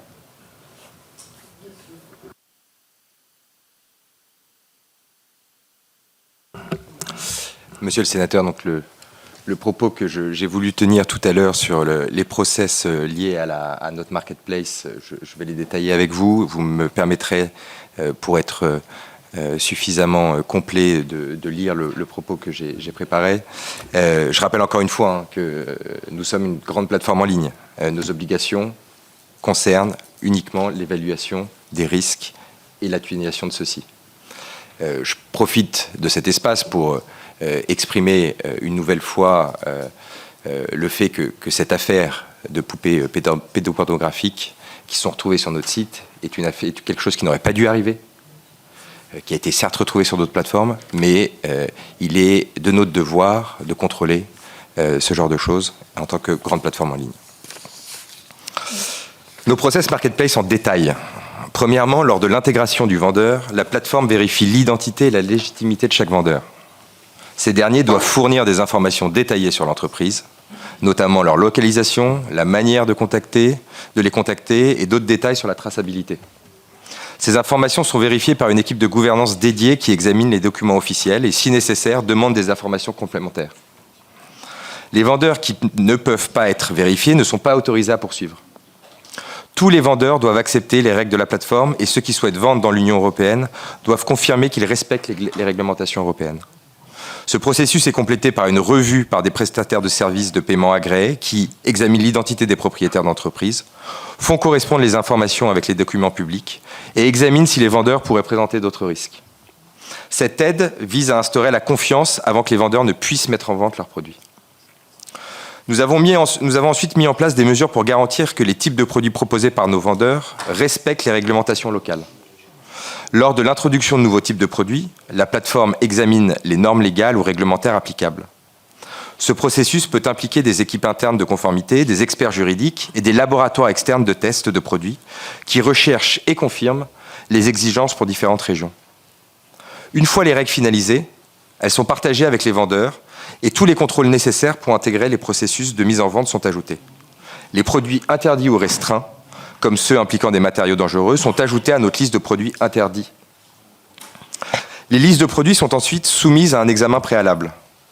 Les vendeurs choisissent des catégories parmi une sélection standard et soumettent les informations requises comme le nom du produit, la description, l'origine et la région cible. Certaines catégories, comme les produits pour enfants ou l'électronique, ont des exigences supplémentaires, comme la fourniture de certification, des dossiers de fourniture ou une preuve d'expérience en vente. Les vendeurs doivent également confirmer que leurs produits respectent toutes les règles pertinentes de sécurité, d'environnement et de propriété intellectuelle avant de les mettre en ligne. Les outils automatiques scannent les nouvelles annonces avant qu'elles ne soient mises en ligne. Ces outils signalent les problèmes possibles en utilisant des recherches par mots-clés, la reconnaissance d'images et l'analyse de métadonnées, la recherche de signes de produits interdits, de contenus illégaux ou d'erreurs d'étiquetage. Tout ce qui est signalé par le système est ensuite vérifié par l'équipe Shein pour en vérifier l'exactitude et l'annonce ne peut être publiée tant qu'elle n'a pas été terminée par la revue manuelle. Une fois les produits disponibles sur le site, une surveillance continue est effectuée. Les systèmes automatisés continuent de scanner les annonces à l'aide de divers outils techniques. Des contrôles réguliers et aléatoires permettent de détecter les problèmes pouvant survenir après la mise en vente des produits. Les utilisateurs autorités et signaleurs de confiance peuvent également signaler les problèmes directement depuis la page produit et utiliser notre adresse mail dédiée.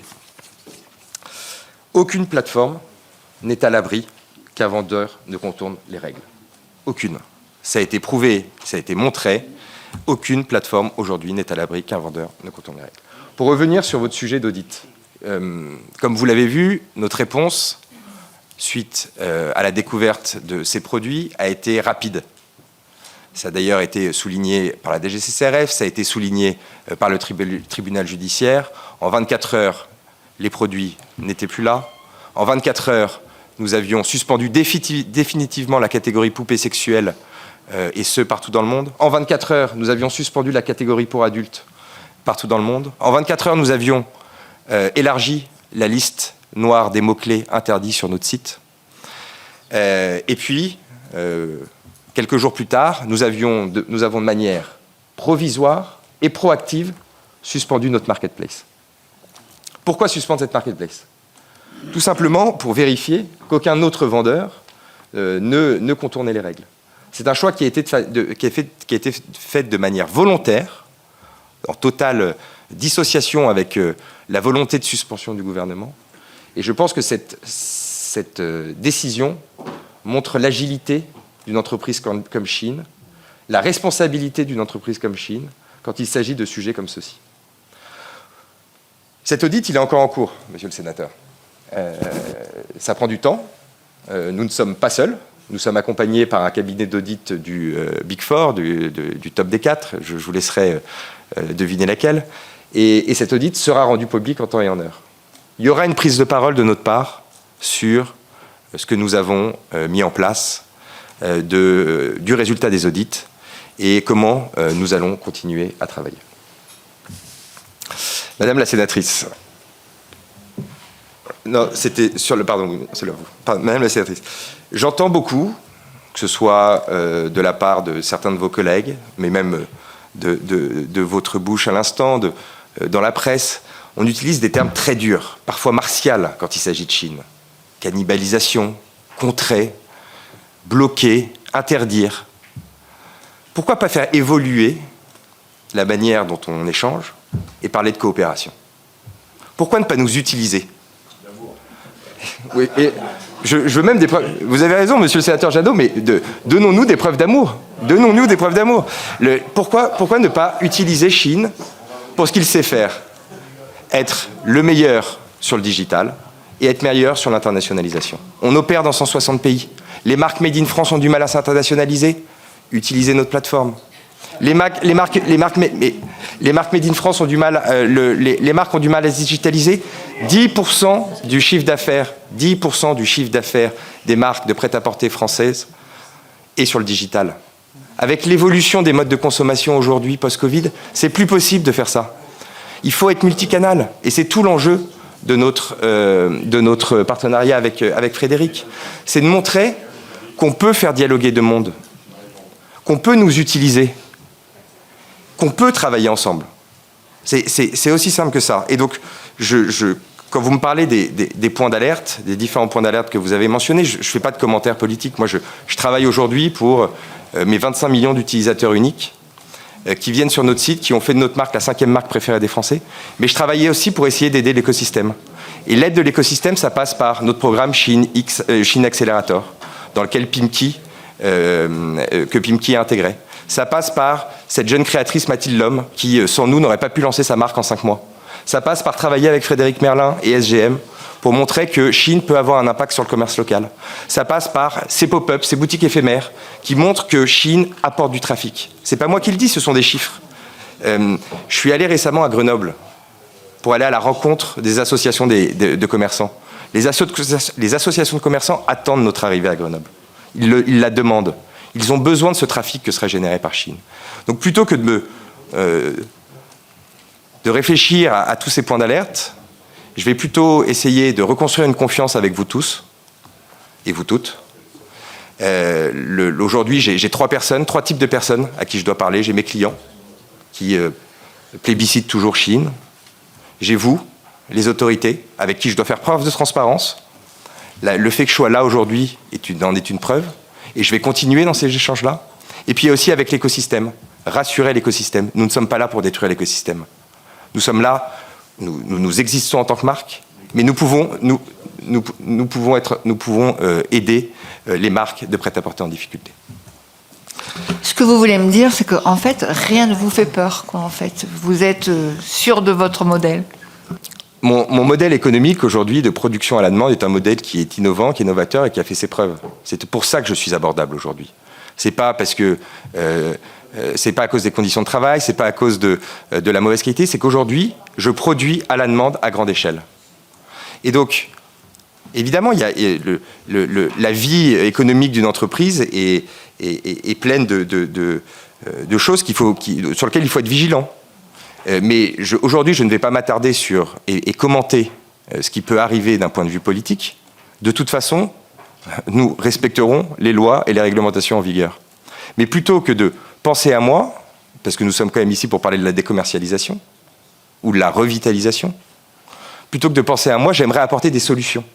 Et que vous arrêtiez de nous voir, de nous considérer comme le grand méchant loup, comme l'ogre. Je vais faire acte de transparence, je fais acte de transparence dans la mesure du possible avec vous, mais j'ai envie de vous montrer qu'il y a une voie que personne n'a regardée, personne n'a osé prendre à part Frédéric, c'est celle de la collaboration entre Chine et un écosystème qui aujourd'hui peut parfois être en difficulté. Attention, toutes les marques ne sont pas en difficulté. Certaines sortent leur épingle du jeu de manière assez exceptionnelle. Des marques françaises, Decathlon, que vous connaissez. Pourquoi ? Parce qu'ils sont devenus multicanal. Inditex, qui est une marque européenne. Pourquoi ? Parce qu'ils sont multicanal. 30% de leur chiffre d'affaires est sur le digital. Des marques comme Asphalt, comme Surprise, qui sont des marques jeunes, mais qui fonctionnent aussi parce qu'elles produisent à la demande ou qu'elles produisent à des prix abordables. Il est plus possible aujourd'hui de produire dans les mêmes usines avec les prix qui sont utilisés par certains et certaines.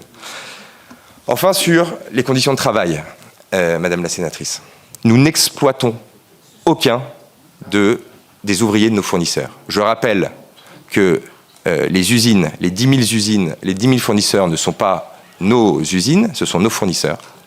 Que ces fournisseurs, et ce n'est pas nous qui les auditons, j'attends de vous revoir dans mon champ de vision.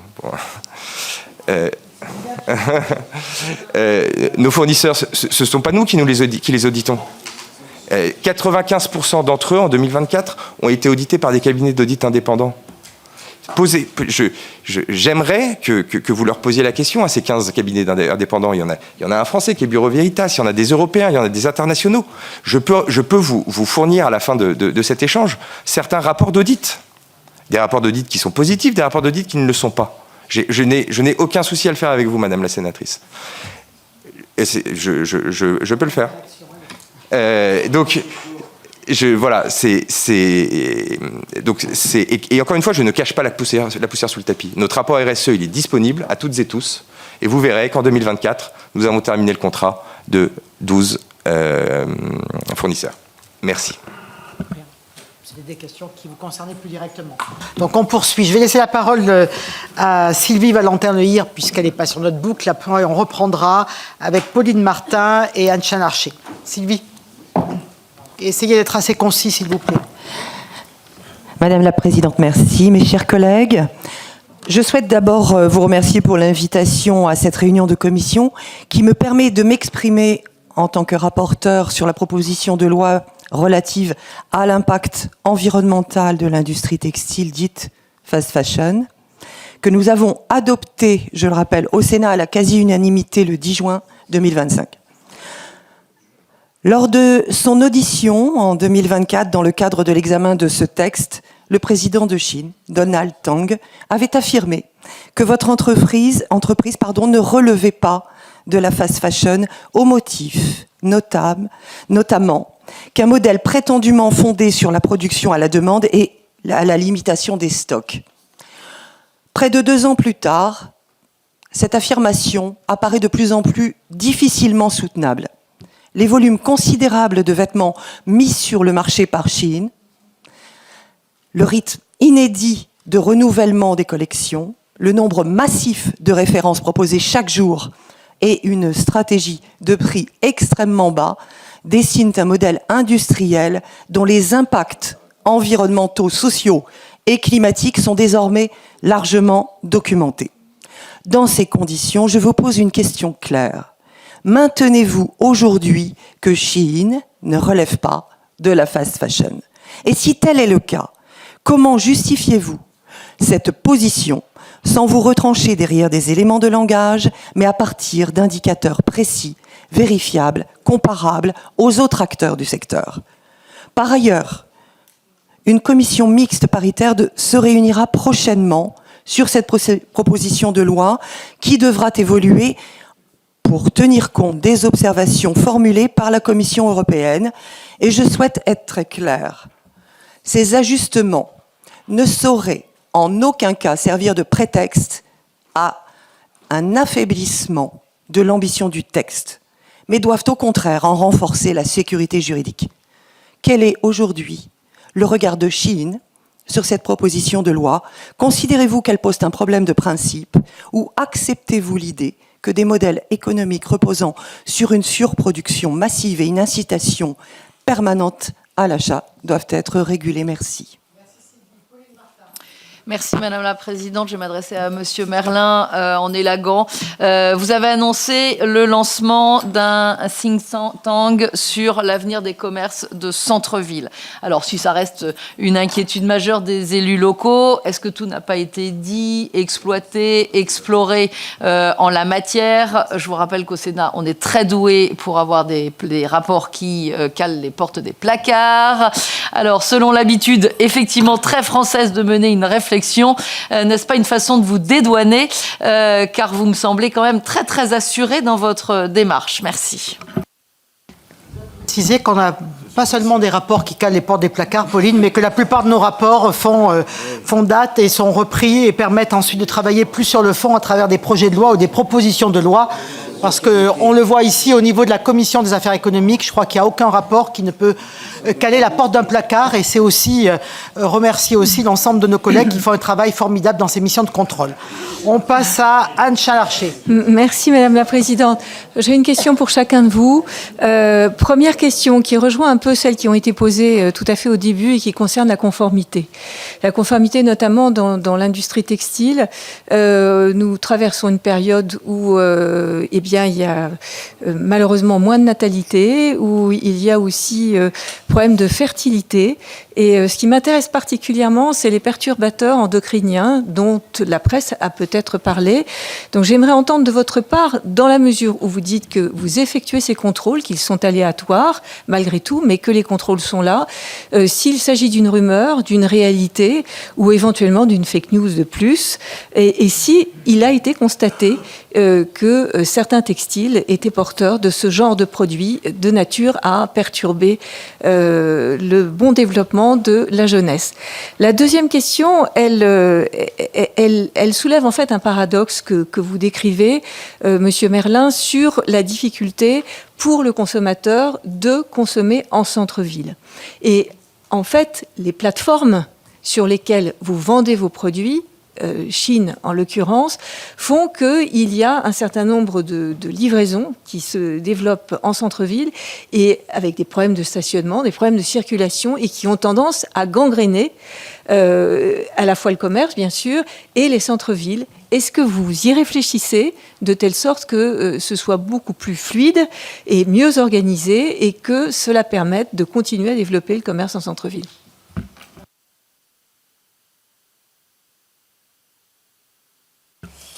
Madame la sénatrice, merci pour votre question.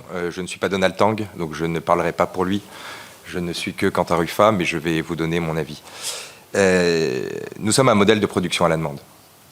Nous ne produisons que ce que nos clients veulent. C'est un fait, c'est documenté. Nous avons un taux d'invendu qui est à un chiffre, contrairement au reste de l'industrie, qui est entre 20 et 40%. Ça explique tout simplement une grosse partie et en grande partie le prix des vêtements Chine.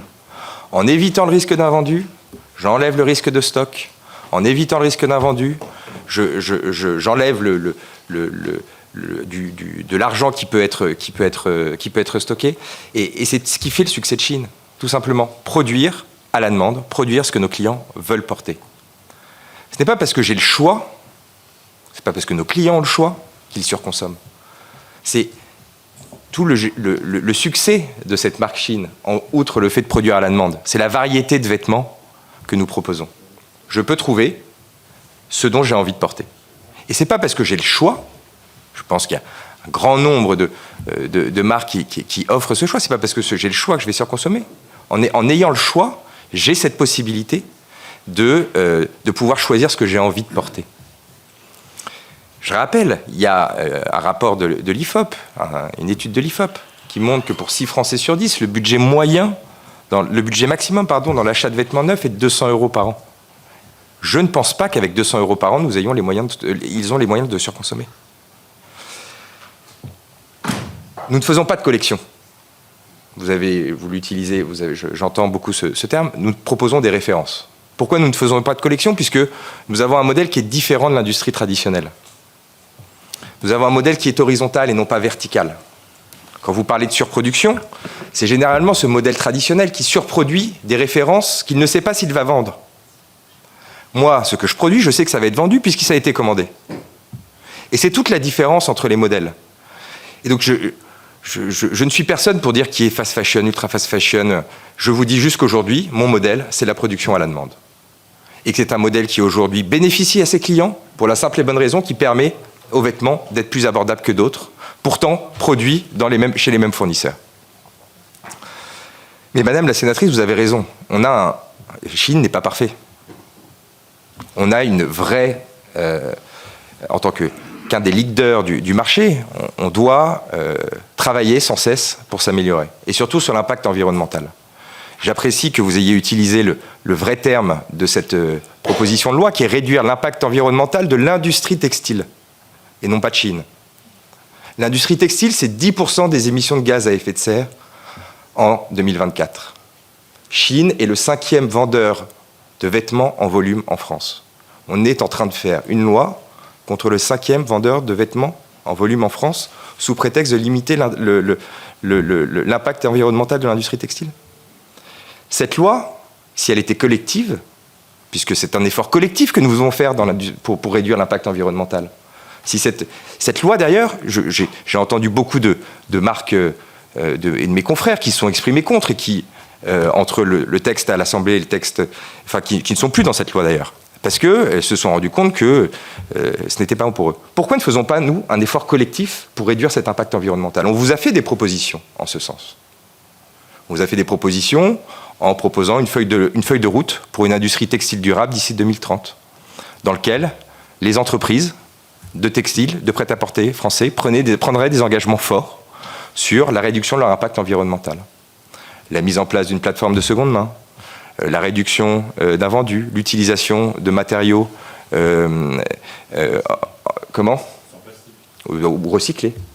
Je vous rappelle que c'est déjà un premier pas. Et avec, en 2030, cette possibilité de sanctionner les entreprises qui n'auraient pas respecté ces engagements. Et on sanctionne l'entreprise, là, on sanctionne la marque. On ne taxe pas le consommateur. Et donc, ma position sur cette proposition de loi, Madame la sénatrice, reste la même. Nous appelons à un effort collectif pour réduire l'impact environnemental de l'industrie textile. Et nous appelons à une feuille de route commune pour une industrie textile durable. Et également sur parfois, et c'est ce que nous avons fait sur notre site, une responsabilisation du consommateur, puisqu'aujourd'hui vous allez sur le site Shein, vous verrez que on encourage nos consommateurs à donner, à réparer et à réutiliser. Je pense que j'ai... Voilà. Ouais, vas-y. Ah oui, sur le... Non, sur le sujet des tests. Je vais encore une fois devoir rentrer dans le détail de ce qu'on fait en tant que test. Je pourrais me renseigner plus principalement sur la partie perturbateur endocrinien, mais sachez que la sécurité des produits, quand on a 25 millions de clients en France, c'est la priorité. Et donc pour tous les produits d'habillement sous la marque Shein, on a mis en œuvre un protocole de sécurité multifacette pour vérifier cette conformité des produits. Avant de travailler avec un fournisseur, donc comme je vous l'ai dit, nos usines ne sont pas propriétaires de Shein. Avant de travailler avec ce fournisseur, il doit accepter formellement notre code de conduite et les exigences de sécurité des produits. Cela inclut respect des lois locales, le maintien des conditions de travail sûres et le respect de nos normes en matière de santé, sécurité et protection de l'environnement. Les fournisseurs ne pouvant pas répondre de ces exigences sont mis de côté. La conformité des fournisseurs est ensuite vérifiée par des audits réguliers basés sur le risque. Tout nouveau fournisseur est évalué avant son intégration. Et pour nos propres produits, pour les produits Shein, on a un cycle de tests à grande échelle. On s'assure que nos produits ne puissent pas être non conformes. Il y a des tests aléatoires. Je vous l'ai dit, plus de 700 000 tests et inspections qui ont été effectués de manière aléatoire en 2024. Et ces tests passent surtout sur la sécurité chimique. Donc oui, c'est un sujet qui est particulièrement prégnant au sein du groupe, puisque cette sécurité des produits est aujourd'hui une priorité pour nos clients.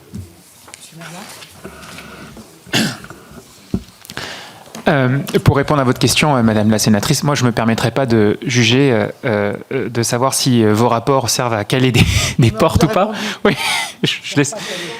Ouais, et encore une fois, je l'ai dit tout à l'heure, je trouve que cet exercice est particulièrement intéressant parce qu'on prend le temps. Il ne vous a pas échappé que j'ai été entendu à l'Assemblée nationale et j'ai eu 18 fois la même question et 30 secondes pour répondre à chaque fois. Donc c'est un travail intéressant. Non, la volonté qui est la mienne, c'est que je ne cherche pas à me dédouaner. Me dédouaner de quoi ? Voilà, moi je ne cherche pas à me dédouaner.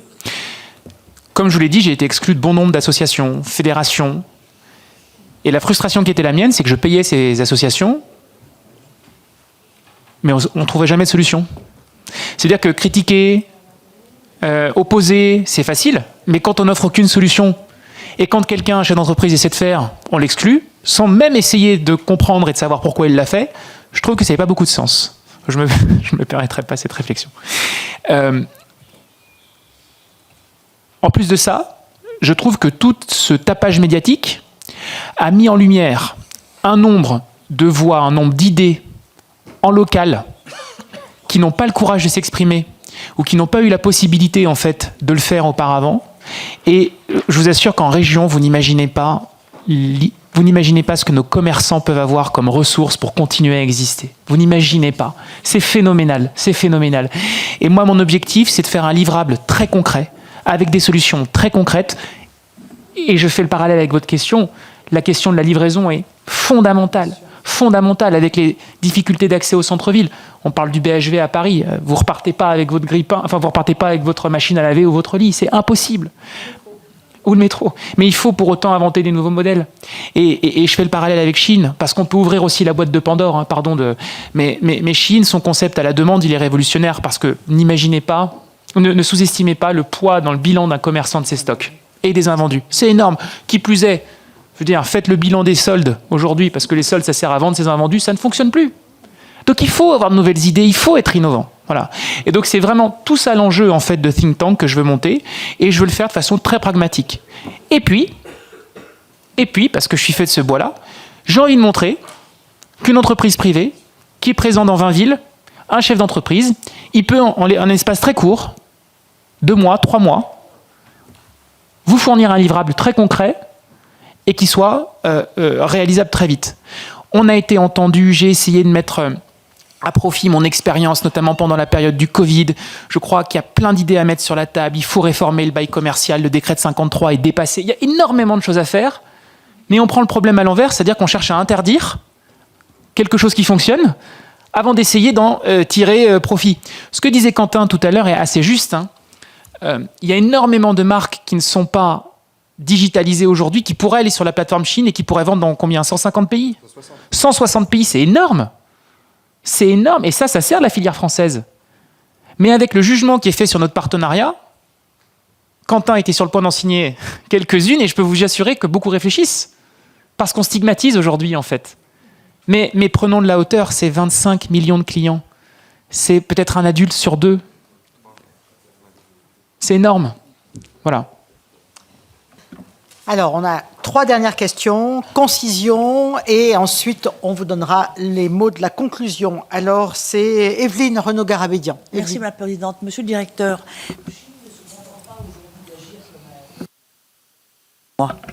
ne se contente pas d'agir comme un acteur commercial, mais il déploie également une stratégie pour son influence politique en France.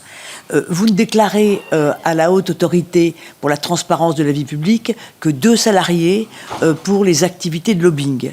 Ce montant apparaît largement sous-estimé au regard du coût réel des équipes qui sont mobilisées, de la rémunération des intervenants que tout le monde connaît et surtout de la multiplication de vos actions d'influence de ces dernières années.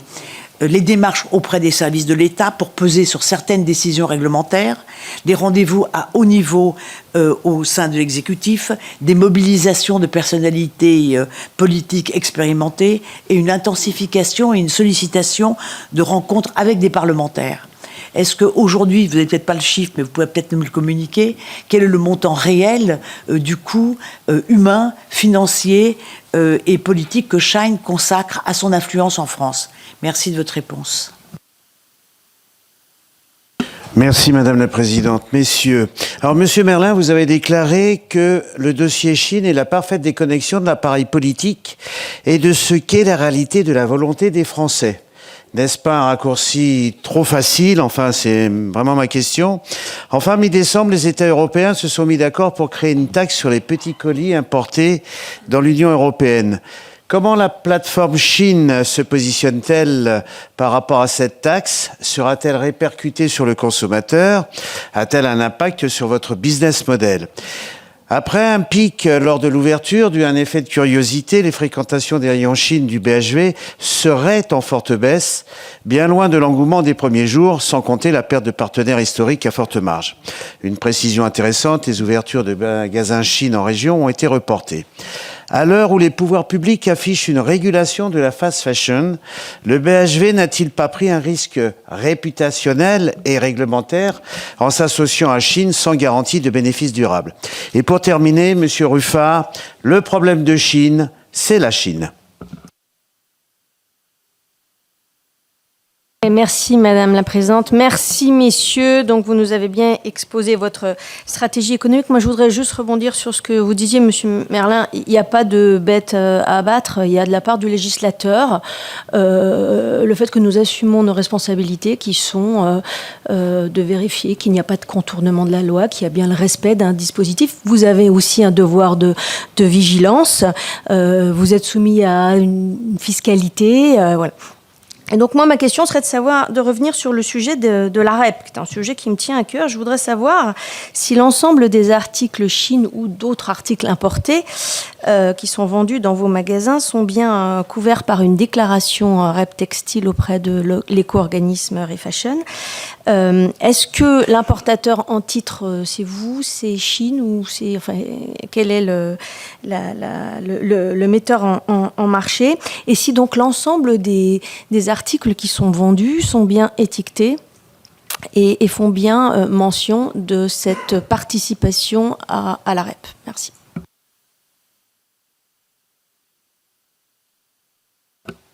Madame la sénatrice, merci pour votre question.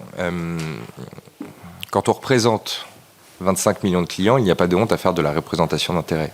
C'est aujourd'hui encadré, réglementé, régulé par la HATVP. Nous sommes en échange constant avec la haute autorité. Nous travaillons avec elle sur notre déclaration. Notre déclaration est publique et a été validée en ce sens. Quand vous avez parlé de rendez-vous au niveau de l'exécutif, je suis arrivé le 2 décembre 2024 chez Shein. Nous sommes le 21 janvier. Oui, j'ai envoyé des courriers à certains ministres et certaines ministres pour essayer de les rencontrer. Je n'ai jamais été reçu. C'est une réalité. Sur votre affirmation, votre slogan, qui est très marketing, très pushy, je ne ferai aucun commentaire sur ce slogan, mais juste de vous dire que la Chine aujourd'hui est un leader sur le marché textile. Ce sont les meilleurs. Et que c'est pour ça qu'aujourd'hui, 70% de la production textile, du textile vendu en France, est faite en Chine. Et que nous sommes fiers de travailler avec ces fournisseurs qui sont capables et qui ont su intégrer ce modèle de production à la demande et qui nous accompagnent aujourd'hui dans ce qui fait le succès de Chine. Voilà. Le mot de la fin à M. Frédéric Merlin. Non, monsieur le sénateur, je pense que j'ai dit ces mots en réaction à une audition qui avait été mouvementée, où, comme je le disais, j'avais eu plusieurs fois les mêmes questions. Non, je pense que la preuve en est aujourd'hui. Le raccourci était sans doute un peu facile. Merci. Voilà, à 34 ans, on ne sait pas tout et on peut dire des choses de façon un peu rapide de temps en temps. J'ai parlé tout à l'heure de la fréquentation du magasin. J'ai expliqué que tous les jours, au minimum, nous avions eu 5000 clients. J'ai expliqué que la transformation, en revanche, avait été plutôt aléatoire, bonne au départ. Elle s'est affaiblie ensuite à cause des collections. On a apporté une nouvelle collection, elle a explosé, et les collections s'épuisent aujourd'hui. Et donc c'est pour ça, pour répondre à votre question, qu'on a décidé de décaler dans le temps l'ouverture des boutiques pour être certain d'avoir la bonne recette, les bonnes collections, et en fait que ce soit un succès. Mais 2 mois pour une expérimentation mondiale, quand Chine en fait n'était pas prêt à vendre des produits physiques et que nous avons dû construire des boutiques, etc., forcément c'est très court. Et donc, il faudra sans doute laisser du temps, ne serait-ce même que pour faire un bilan plus complet. Et puis, cette réponse rejoint aussi votre question, Madame la sénatrice. Ça a été beaucoup d'organisation pour être au rendez-vous de l'étiquetage, notamment. Absolument. 100%. Nous avons, pardon de le dire, nous avons absolument tout eu.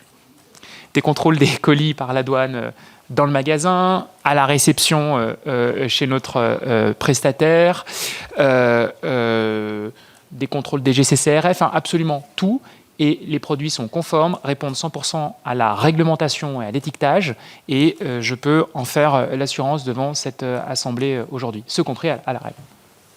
Mais vous cotisez, vous participez aux éco-organismes Refashion, bien sûr, ou Shine. Nous sommes le plus gros contributeur. D'accord. Shine, oui. Mais en tant qu'importateur, je le suis aussi. Eh bien, écoutez, merci. Merci en tout cas d'avoir répondu présent à notre invitation. C'est vrai qu'on souhaitait vraiment vous avoir tous les deux en même temps. Et je crois que c'est aussi tout l'intérêt de l'audition qui a été conduite aujourd'hui. Il appartient maintenant à l'ensemble des commissaires de se faire une idée qui soit confortée ou qui puisse être revue au regard des arguments que vous avez développés avec nous. Mais en tout cas, vous l'avez fait avec précision, avec détail. Et de cela, on vous en est reconnaissant. Et on vous souhaite une bonne fin de journée. Merci à vous. Ne partez pas, on a la PPL Georges Patient à examiner.